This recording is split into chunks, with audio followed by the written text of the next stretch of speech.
The next challenge is, given a force, and you know it's a conservative force, then you know, provided it's velocity independent, it can be written as the gradient of a potential. Now the question is, given the force, how can you calculate that potential? Remember that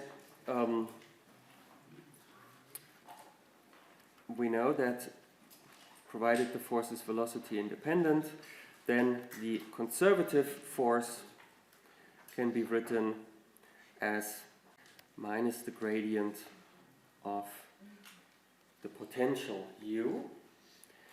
And this you can solve for u, and you can say u of r is minus the line integral of f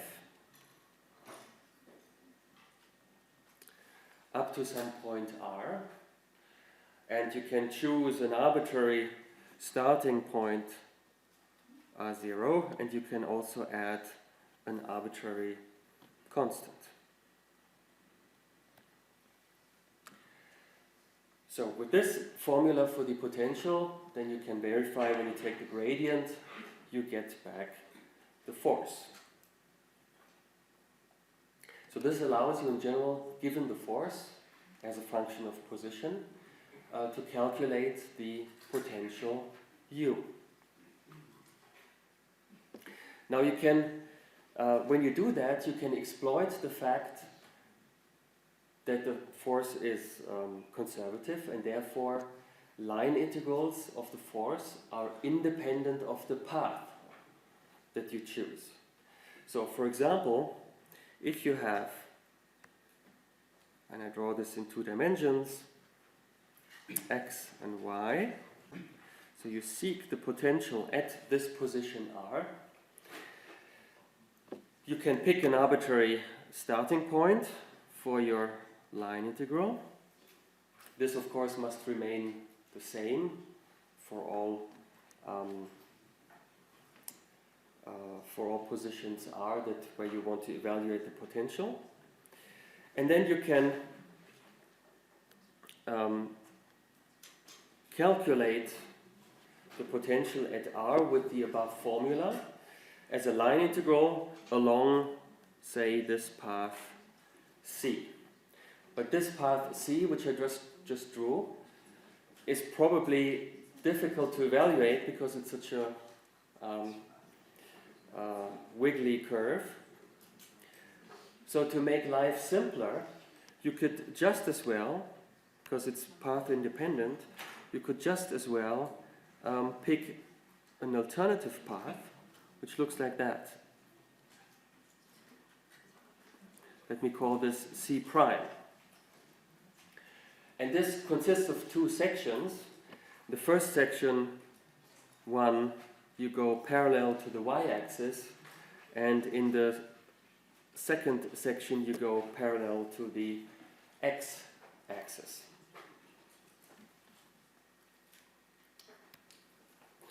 So in this case you would calculate u of r. You would say this is minus integral from r0 to r,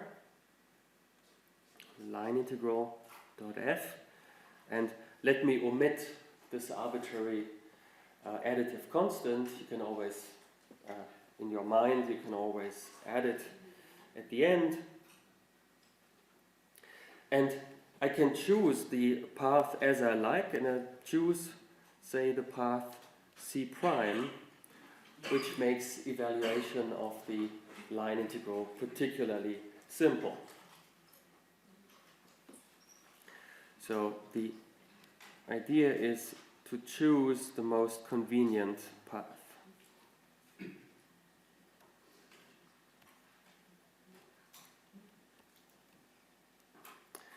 Now in this particular case, when you go,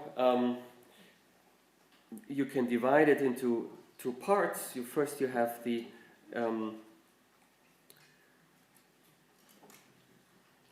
integral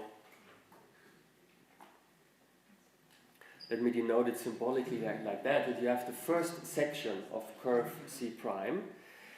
In this first section, the x coordinate is constant, so you have no dx. You only vary the coordinate y. Yeah? So you have your scalar product of the line element dr with the force F. This is simply dy and then the y component of F.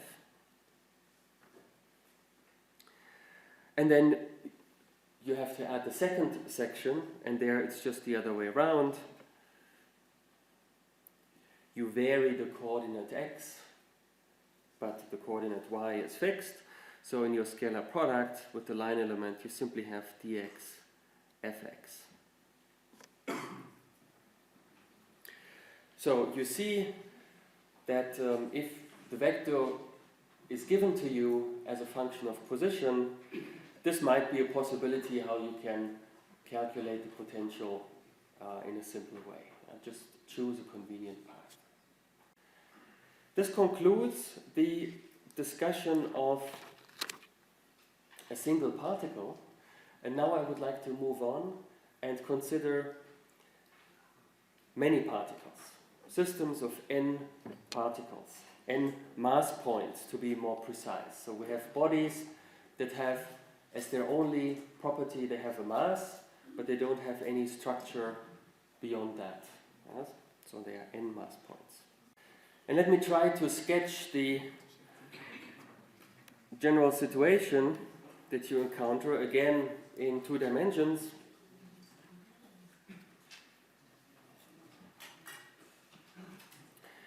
So you have n mass points. Let me try to sketch them here.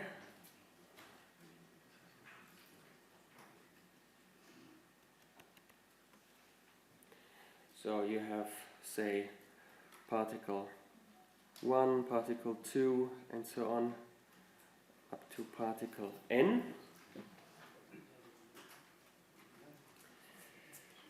Let's say, let me pick here particle mu. Mu goes from 1 to n. So this labels the particles.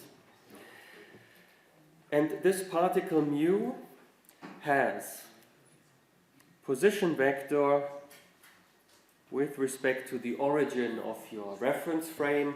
It has position vector r mu. It has mass m mu.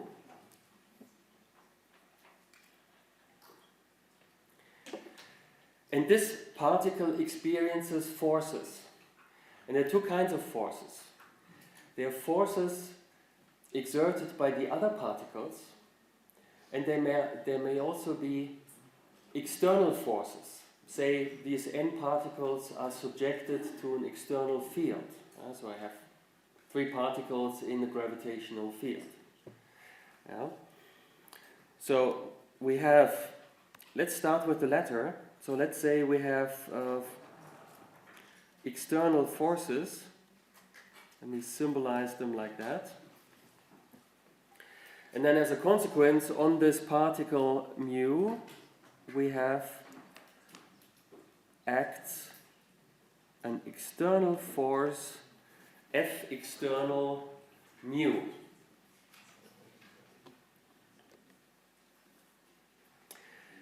In addition to that, all the other particles potentially exert forces on this particle mu. So, for example, particle 1 might exert on particle mu the force F mu 1. Particle 2 might exert on particle mu the force F mu 2, and so on. What I assume is that there are only 2 body forces. There are no 3 body or 4 body forces, which would be forces, say if you have 3 particles and then the force experienced by particle 1 is a force exerted by particle 2 plus a force exerted by particle 3. There's no force that is sort of exerted on particle 1 by particles 2 and 3 collectively. We know that fundamental forces in nature are all of this kind, that they are two-body forces, that there are no forces that depend on the positions of more than two particles. You have, in fact, effective forces that can have this property. Yeah, so, for example, the forces between two particles that are immersed in a medium might depend on the medium. So, in fact, the effective force that particle 1 experiences by particle 2 is affected by the presence of the medium, and therefore of other bodies in the system. And then you get this is effectively, this can be 3 or more body forces. But here I would like to focus on true two-body forces. So let me write this as an assumption here. We have only two-body forces, plus the external forces, they come in addition. Only two-body forces, i.e. we have no forces of the type F, mu, and then depending on, say, 1, 3, and so on.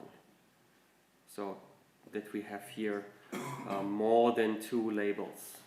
Yeah. This is one assumption. We only have these genuine two-body forces. This is not an assumption, but this is the third axiom. We know from the third axiom, action equals reaction, so we know that F nu mu equals minus F mu nu. When you add up all these forces, then there's going to be a total force. Let me call that F mu, and this is the total force on particle mu. Whereas these are the two-body forces. So these are the internal two-body forces, and in green are the external forces. So we have the total force on particle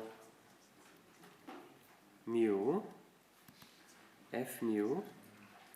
This is given by the external force plus the sum of all the two-body forces, all the internal forces acting between the participating bodies.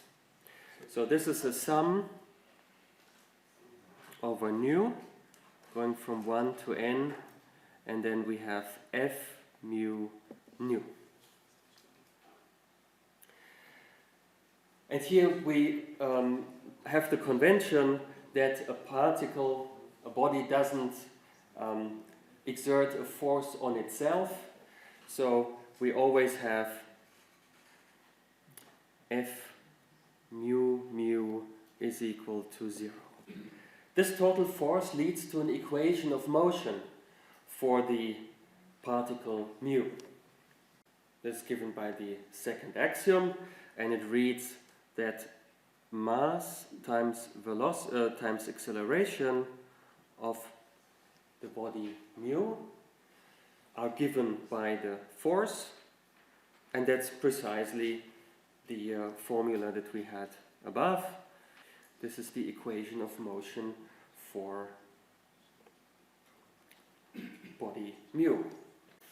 That's the setup. That's where we start. So again, let's consider our collection of bodies, of mass points. And then there will be somewhere in the middle, there will be a center of mass, the center of mass, with position vector capital R and total mass m. So the total mass m of the center of mass is simply the sum of the individual masses, and the position of the center of mass is given by 1 over this total mass, and then it's the sum over the mu's, and then you have m mu and the position r mu of the particle mu. So it is a weighted average of the positions of all the particles in your collection, and the weight, the relative weight, is given by the ratio of an individual mass to the total mass of the system. Now let's look at how the center of mass moves in time. Remember the equation of motion that we had on the previous page for an individual mass point. Let's take that as a starting point, and let's introduce a sum over all the particles. So we have sum over all the particles here, and then you recognize by the third axiom that this double sum is equal to 0. Is that clear to you why this is 0? F mu nu is antisymmetric in its indices. So F mu nu is minus F nu mu by the third axiom. So what you can do is you can simply exchange, or sort of change the labels and say this is the same as sum over nu, sum over mu, F nu mu, and then you use this anti-symmetry, you get a minus sign, and you find that this double sum is equal to minus the double sum, and this is only possible if the double sum is equal to 0. This here, you recognize, if you look at the top right, the formula for the position of the center of mass. This is the sum that features in that formula up to the second order derivative. So this is nothing but the total mass of the system times the acceleration of the center of mass position. Now the remaining sum stays as it is. That's the sum over mu F mu external.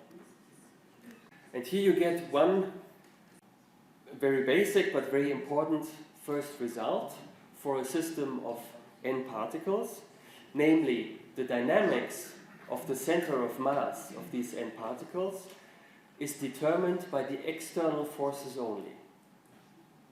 So all the internal forces between the bodies, they don't affect the dynamics of the center of mass. It's only the external forces that lead to an acceleration of the center of mass. If you don't have any external forces, then the center of mass performs a uniform motion. And this actually has goes by the name center of mass theorem. It shows you that it's considered important. Center of mass theorem says that the dynamics of the center of mass is governed by the external forces only. Let's move on to the angular momentum. We had introduced angular momentum for a single particle. Now we will generalize that to an arbitrary number of mass points. The definition of angular momentum for a single body was angular momentum equals position vector, vector product with momentum. Or if we express momentum with the velocity, then it's mass times position cross velocity, which is r dot. Now we have many particles, so we introduce this angular momentum for each individual particle and label it with mu. Then we can introduce a total angular momentum, which is simply the sum of all these individual angular momenta. So we have a total angular momentum, capital L, which is simply the sum over all particles and their individual angular momenta.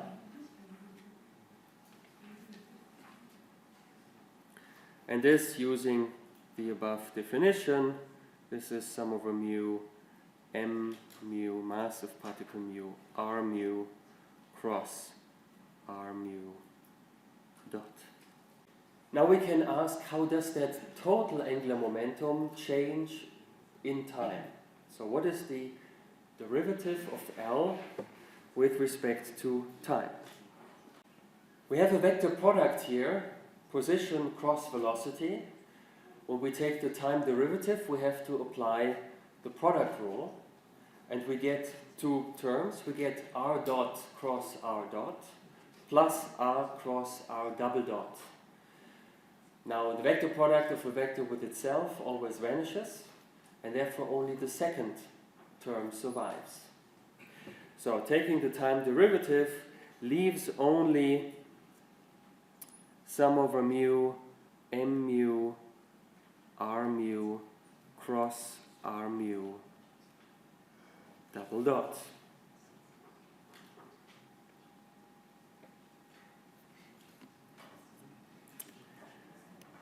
Now this here, m mu times acceleration of particle mu,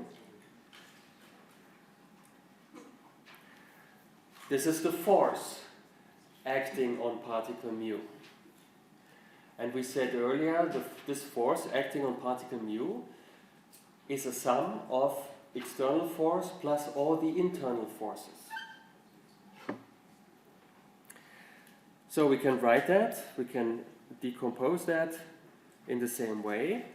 We can say that's sum over mu, r mu, vector product with the external force acting on particle mu. And then we get a contribution from all the internal forces. And this gives us a double sum. So we have sum mu nu, r mu cross f mu nu. This here, this vector product, position cross external force on particle mu, this is defined as the external moment of force acting on particle mu. So we write that as m mu for moment of force, a capital M, on particle mu external. And the sum of all these external moments of force, that is the total external moment of force. So we call that M external. And it's the total external moment of force. Now I claim that the second contribution to the change of total angular momentum, this double sum, that this vanishes again. And this is zero by the third axiom in combination with one of the supplementary assumptions, namely the supplementary assumption that the force between two bodies acts along the axis connecting the two bodies. So by this supplementary assumption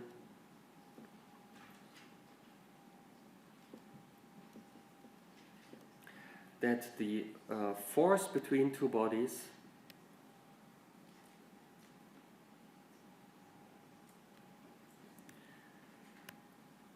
acts along the connecting axis.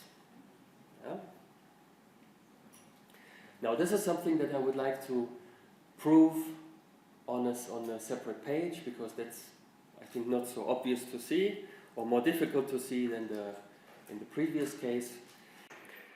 But give me a minute before I do that. If you believe me for the moment that this is actually the case, that this double sum vanishes, then we get the result that the change in total angular momentum is given by the total external moment of force. So we have the finding that the change of total angular momentum is governed by the external moments of force only. And it's analogous to the result for the center of mass. We said the dynamics of the center of mass is governed by external forces only. The change of the total angular momentum is governed by external moments of force only. Now I still have to prove this claim that this double sum vanishes. We have to consider this double sum over mu and nu, r mu cross f mu nu. First of all, by the third axiom, we can say f mu nu is minus f nu mu. So we can write that as minus sum over mu nu r mu cross f mu mu. So this is by the third axiom. At the same time, we can, now in the next step, we can relabel indices. So mu and nu are summation indices, and of course we can use any letter we want for a summation index, and so we simply replace mu by nu and nu by mu. So this is then minus the sum over nu mu r nu cross f mu nu. And then in the sum, the order in which I do the summation doesn't matter, so the sum over nu mu is the same as the sum over mu nu. Okay, so this is the last I can do. I can exchange the order of these two. Now with this result, I can do the following. I can write this original double sum. I can write it as 1/2, and then the double sum mu nu r mu cross f mu nu, plus once again the double sum, but now I write the double sum in the form that I just found on the previous line. So now I write the double sum in the form minus sum over mu nu r nu cross f mu nu. Okay? So I take this result here. Now I can take several objects out of the bracket. I have in both cases, I have a sum over mu nu. Both cases I have forces F mu nu. So I can simply write that as 1/2 sum over mu nu, and then r mu minus r nu cross F mu nu. Here the supplementary assumption comes into play.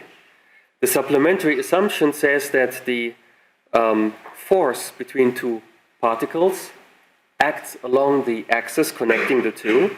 So F mu nu is parallel to the distance vector r mu minus r nu. And therefore,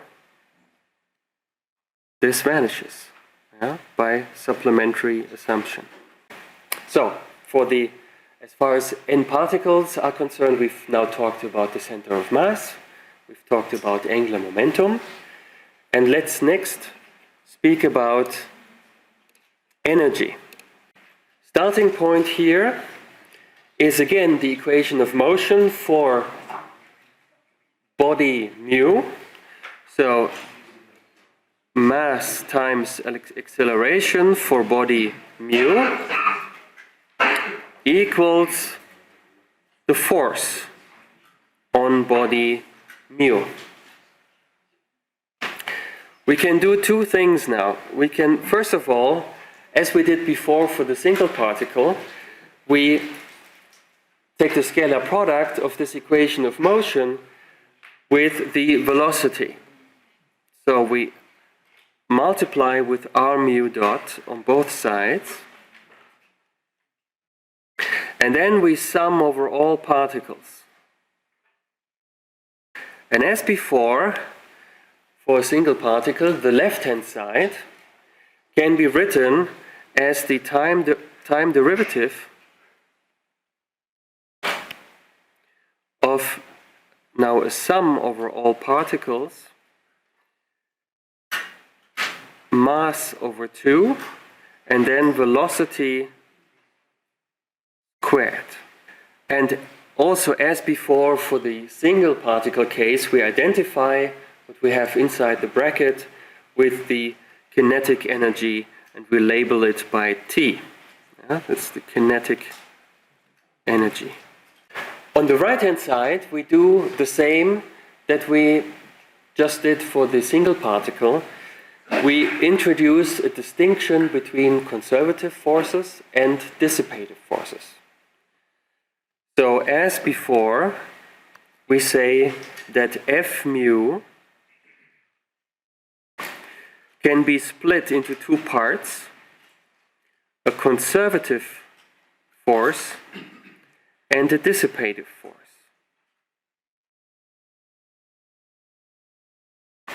This is a different distinction from the distinction between external force and internal forces.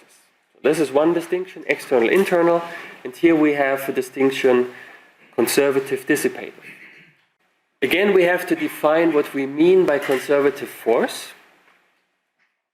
Remember, for a single particle, the defining property was that the power associated with the conservative force, so scalar product with the velocity, can be written as a total time derivative of some function which we identified as the potential energy.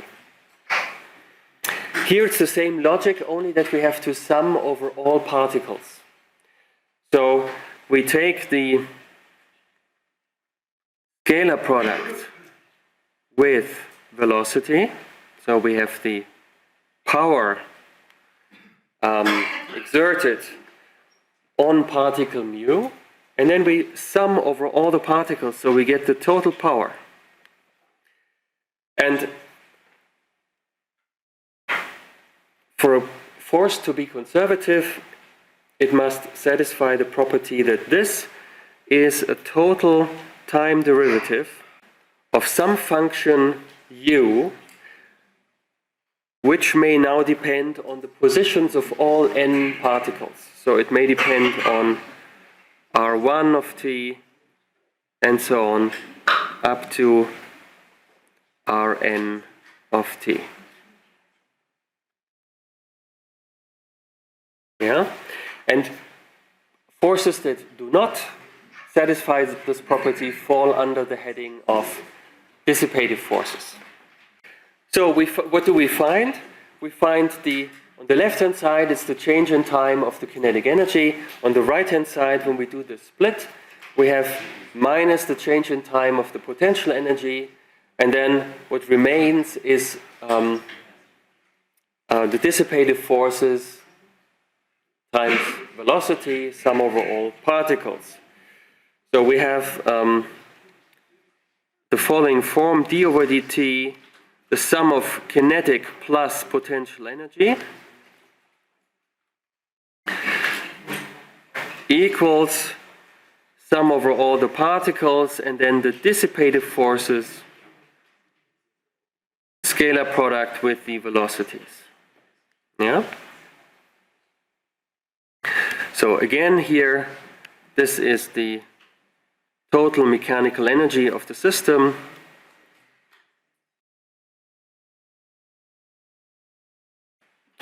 It is conserved if there are no dissipative forces, and otherwise it may be transformed into other forms of energy. So this implies also the statement that we already had for a single particle, that forces are conservative if and only if the total mechanical energy is conserved. Let's come back to the distinction between external forces and internal forces. Often one likes to consider systems, sort of the internal dynamics of a system, and the situation where you do not have any external forces. And such systems are called closed systems. A closed system is a system without any external forces.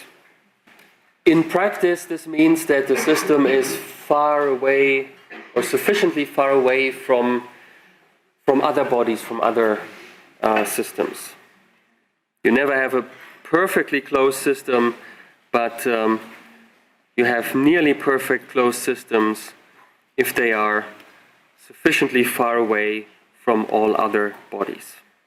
And I would like to summarize on this page what we've already learned about closed systems. A first consequence was, remember the center of mass motion. If we don't have external forces, then the center of mass performs a uniform motion. Another consequence which is closely related to that is that the total momentum of the system is conserved. Let's consider the total momentum. Total momentum, capital P, that's the sum of the individual momenta. So little p mu, which is sum over mu m mu r mu dot.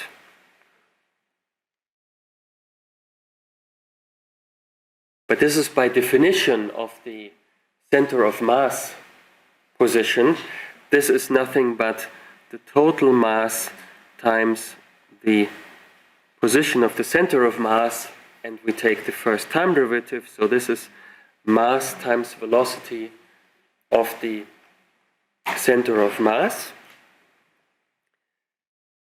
Now, if the acceleration vanishes of the center of mass, and hence the center of mass moves uniformly, this means that the velocity, r dot, is constant, and therefore the momentum, total momentum, is also constant. So this is one consequence. Another consequence of this uniform motion of the center of mass is, and we will see that when we discuss the Kepler problem, is that you can always switch to a reference frame that moves together with the center of mass. And then in this reference frame, this co-moving reference frame, the center of mass is at rest. And you can also choose it in such a way that the center of mass is at rest at the origin of your reference frame. And this simplifies calculations a lot. So I'll write this in this form, that for convenience,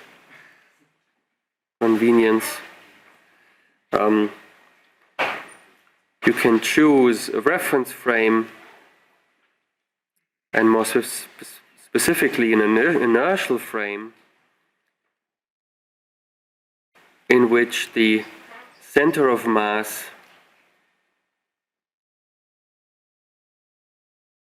is at rest at the origin.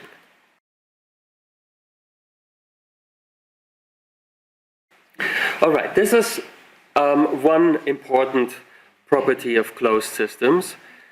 A second important property relates to the angular momentum. We already learned that the change of the total angular momentum is given by the external moments of force. If you don't have external forces, then Of course, you don't have any external moments of force either, and therefore the total angular momentum is conserved.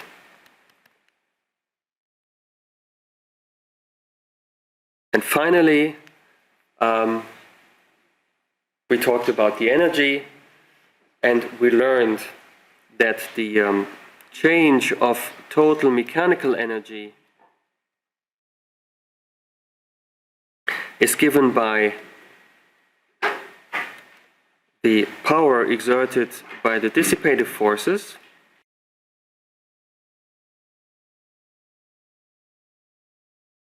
and here you have to be careful, because even if the system is closed, you can still have dissipative forces internally.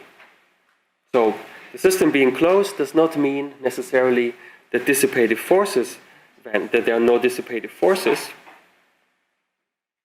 So this is not necessarily equal to 0.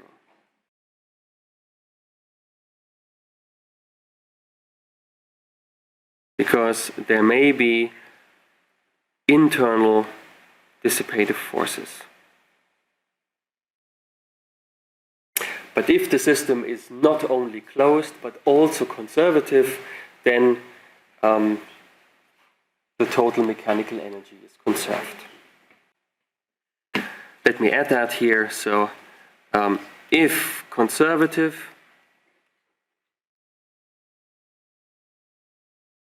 then T plus U is also conserved. In fact, let me now focus on conservative forces. Let me focus on that scenario for an n-body system. And let me ask, well, you would expect, like for a single body, that then you have a potential energy, assuming that the conservative force is also velocity independent. Then the same logic should apply as for a single particle, that you can write forces always as gradients of some potential. And then the question arises, what is the shape, or how do you calculate that potential, and what is the form of that potential? I should say that here, sort of on the previous page, I talked about closed systems, which are not necessarily conservative. They may have dissipative forces. Here I would like to talk about systems where forces are conservative, but they are not necessarily closed. Here I have the situation where the forces are conservative, but they may have an external contribution,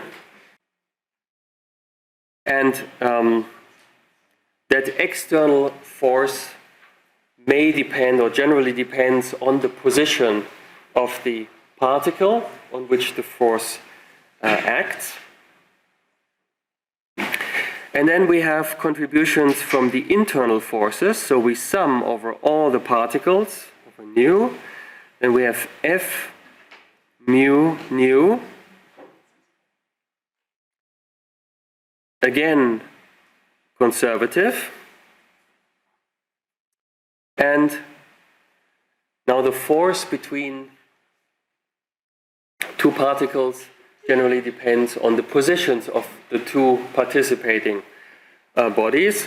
So that may depend on the position of R mu, and the position of particle nu. Again, as a remark,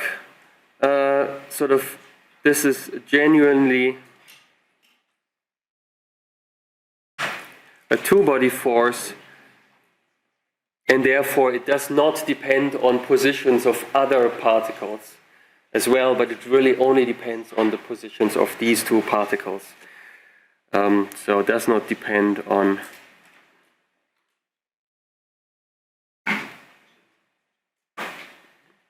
positions of other bodies. Now, to simplify notation a little bit, from now on I shall omit this label conservative, we are now talking about conservative forces throughout, so I will not from now on write it explicitly. So when we look at the power,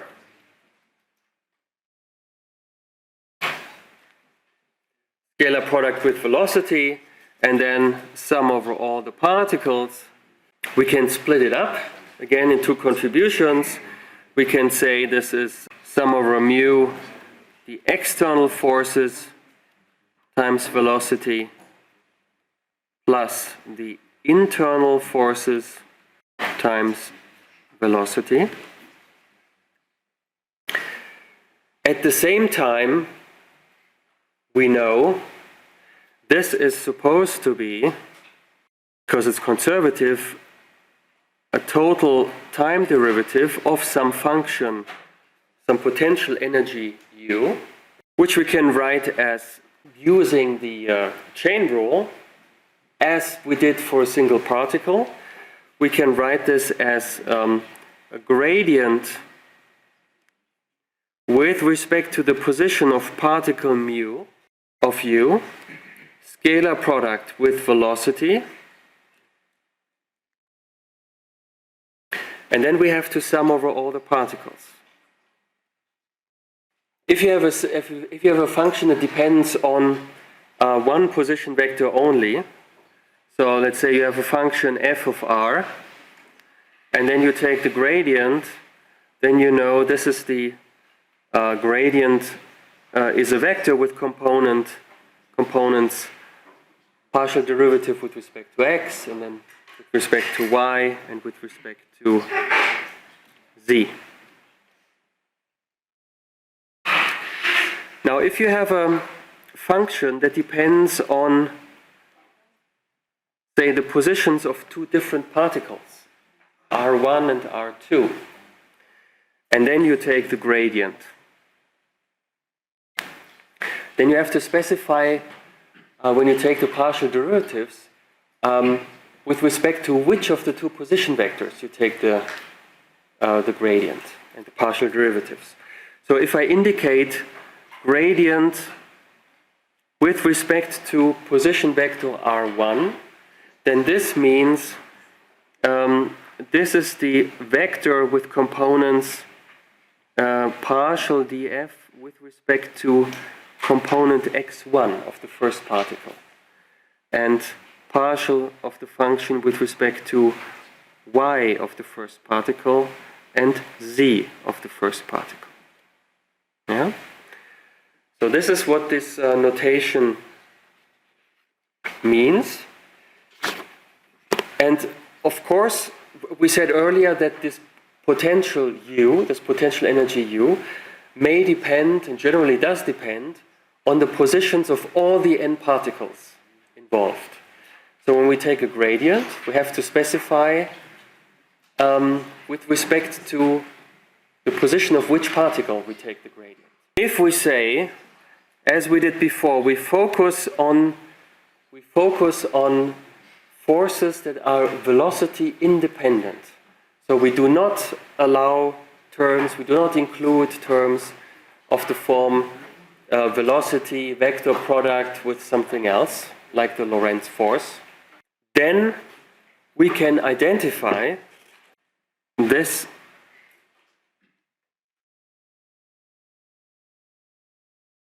here with minus the gradient. Now we can further split this up. So we have, let me write it in this form, f mu external plus sum over nu f mu nu. This is minus the gradient with respect to position of particle mu of a potential u, which may depend on the positions of all the particles, r1 through rn. This is where we are at the moment. That's where we've arrived.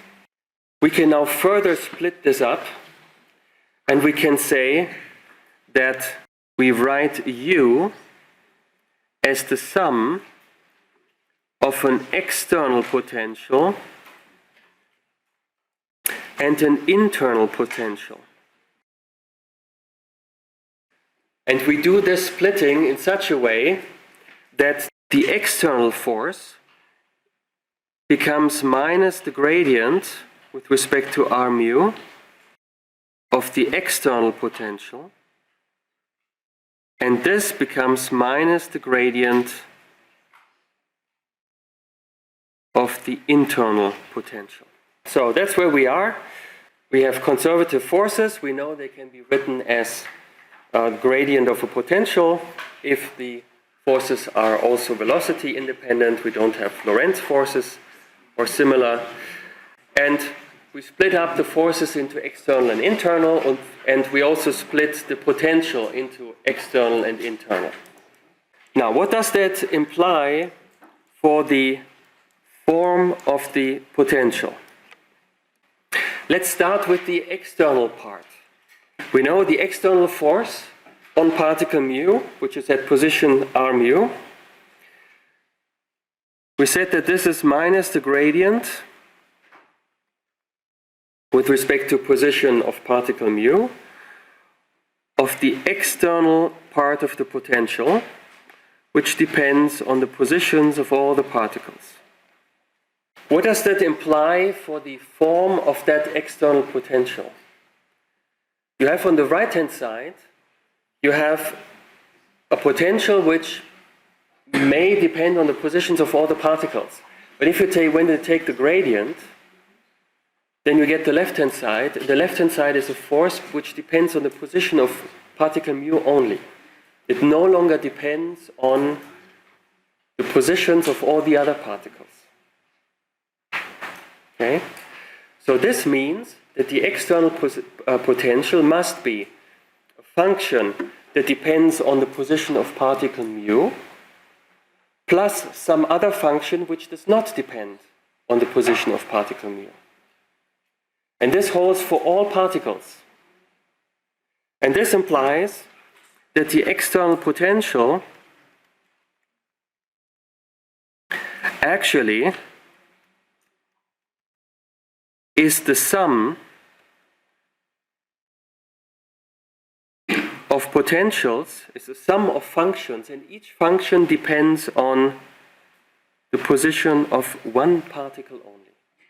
This is what we can say about the form of the external potential. What can we say about the internal potential? Remember how we introduced it? We said the internal force on particle mu, which is the sum over all other particles nu, F mu nu, and this depends on the positions of mu and position of particle nu. We said this is minus the gradient with respect to r mu of the internal part of the potential, which again may depend on the positions of all the particles. But here we have a similar logic as before for the external part, where on the right-hand side we have the internal potential, which may depend on the positions of all n particles. But once we take the gradient, we get a force which now may only depend on the positions of two particles, namely particle mu and and then of course you have a sum over all the other particles, sum over all nu, but you have a sum of terms, and each term depends on the positions of two particles only. This implies, in a logic analogous to the external case, that the internal potential, that it must be possible to write the internal potential as a sum of functions which depend on two positions only. Let me write it in this way. U mu mu of r mu r nu. Where here I introduced the comma to indicate that the order of the two indices is irrelevant. Yeah?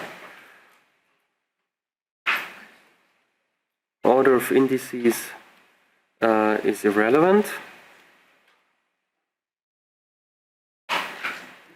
And in the summation, I restricted it to the case mu smaller than nu to make sure that each pair of indices occurs only once in the summation. So in other words, this implies if we have this shape or this form of the internal potential, then this implies for, if we say mu is smaller than nu, this implies that f mu nu is minus the gradient with respect to r mu of this contribution mu nu, which depends on r mu and r nu. That's the force exerted by body nu on body mu. If, in contrast, we look at the force exerted by body mu on body nu, so F nu mu, this is the gradient of the same function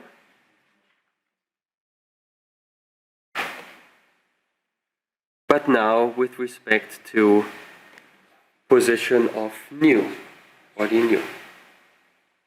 Let me take up the last equation of the previous page, where we said that for some mu smaller than nu, we had f mu nu was minus the gradient with respect to position of body nu of this internal potential, which depends on r mu and r nu, and f nu mu, that was minus the gradient with respect to position of nu.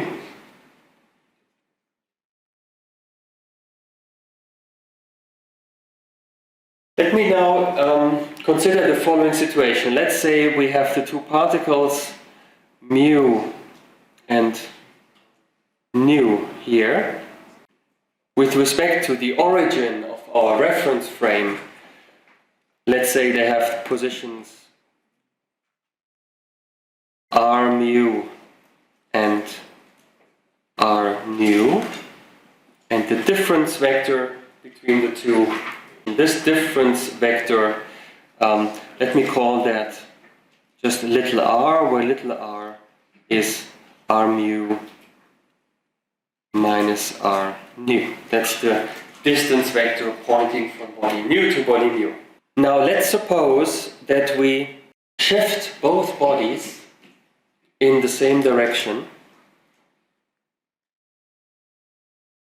by some infinitesimal distance vector dr. So after the shift, we still have the same distance vector little r. So that is unchanged, and both bodies are shifted by the same infinitesimal vector dr. And now let's consider this function u mu nu. So this contribution to the potential that's denoted up there. And let's ask how that potential changes, how that function changes under this infinitesimal shift. So we look at the differential of u mu nu under this red translation. Now this function u mu nu depends on the positions of the two bodies, r mu and r nu. So if we want to calculate the differential, we need first of all the gradient with respect to the first body of this function, and this gradient then we multiply with dr. But then we also have the gradient with respect to the second particle. And again, we have to take the scalar product with dr. Well, strictly speaking, we have here dr mu, and here we have dr nu. But by assumption, this is equal to dr in both cases. So this is how this function changes upon an infinitesimal shift. Now we know from the formulas above, we know that this gradient here, this is minus f mu nu. This gradient is minus f nu mu. So in fact, we can easily sum this up and say this is minus f mu nu plus f nu mu, scalar product with the infinitesimal shift, dr. But this here is 0 by the third axiom. Because f action equals reaction, so f mu mu is minus f mu nu. So this is 0 by the third axiom. In other words, this function u mu nu, or this contribution to the potential, does not change when I shift two particles in the same way. So in other words, this function u mu nu does not depend on the absolute positions of these two particles. It depends only on the relative position of these two particles. Therefore, it depends only on the distance vector little r. Yeah? So that what we learn from this is that u mu nu depends only on relative position.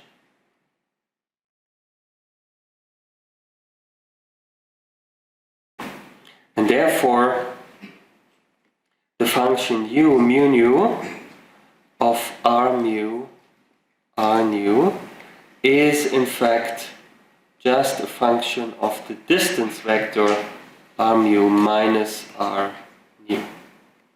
This is the first conclusion that we can draw about the shape of the potential, the two-body potential. We can go even further. Let me draw again the two particles, mu and nu, and the distance vector between the two, which I still denote by little r. And we just learned that the force exerted on particle mu by particle nu is minus the gradient of this contribution with respect to position r mu. But I can also write this in this form. It's minus the gradient with respect to the distance vector. So this is r mu minus r nu of u mu nu, which depends only on the distance vector. Now we made the supplementary assumption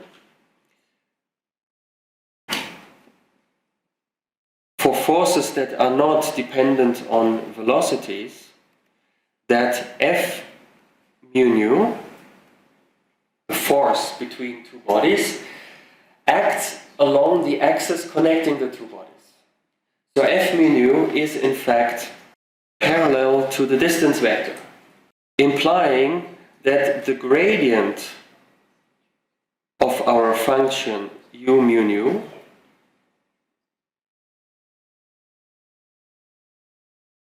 gradient is parallel to the distance vector. Now consider an arbitrary function f of r, here in two dimensions, so I can draw it. and remember sort of a geographical map where you have these lines of constant altitude. Yeah? So let me try to sketch the function. These are lines on which a function has a certain value. Now the gradient is always perpendicular to these lines, or in 3 dimensions you have surfaces of constant value for the function. Yeah? So the gradient, let me indicate it here.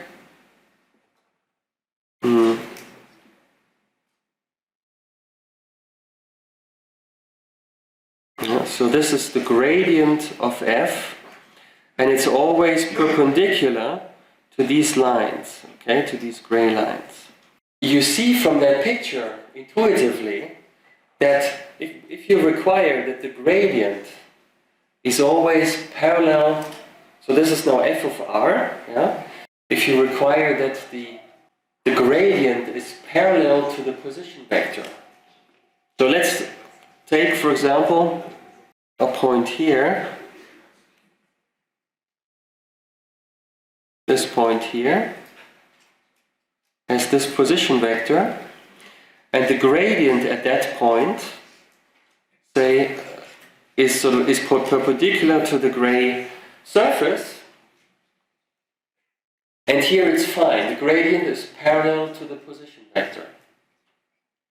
But if you look at this point here, then you recognize there the gradient, which is the green vector, is not parallel to the position vector, the red vector. Yeah?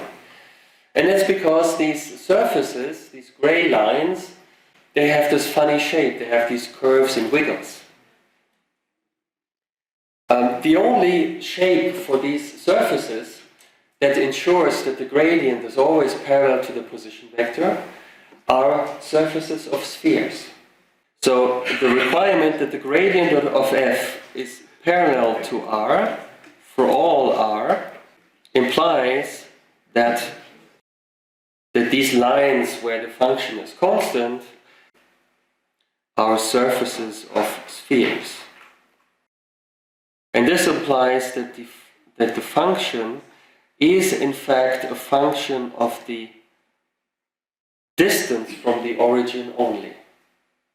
Yeah, it's in fact a function of the absolute value of r only. Now this argument here implies also that our function u mu nu of position actually depends on the magnitude of the distance only. So this is as far as we can go. For the internal potential, we can say the internal potential is the sum of these two body contributions, and each individual contribution depends on the distance between two particles only. Then the last issue that remains is, and it's analogous to the question that we posed for a single body, when you know the force, how do you calculate, and you know it's conservative, it's velocity independent, you know the two-body force, how do you calculate from that the associated potential? You are given the two-body force and you would like to calculate this associated potential. You know that f mu nu as a function of the distance vector, that is minus the gradient with respect to the distance vector of u mu nu, which is a function of absolute value of the distance vector. To simplify notation, you can let me introduce an extra letter without the underline for the distance between the two particles. Now you know that the force is parallel to the distance vector by the supplementary assumption. So you can actually write the force as some scalar function, f mu nu, which depends on the distance only, times the unit vector pointing in the direction of the axis connecting the two particles. And on the right hand side, the gradient, I know the function depends, u depends on the distance only. When I take the gradient, then this is actually minus the ordinary derivative of the function u mu nu with respect to the distance r, times, again, times the unit vector pointing along the axis connecting the two bodies. And then you can identify the two scalar expressions here. So here, these, you can identify these. And then this is a simple one-dimensional integration. So you no longer have vector quantities on both sides, but you have just ordinary functions, left and right. It's an ordinary differential equation, and then you can obtain u by simple one-dimensional integration.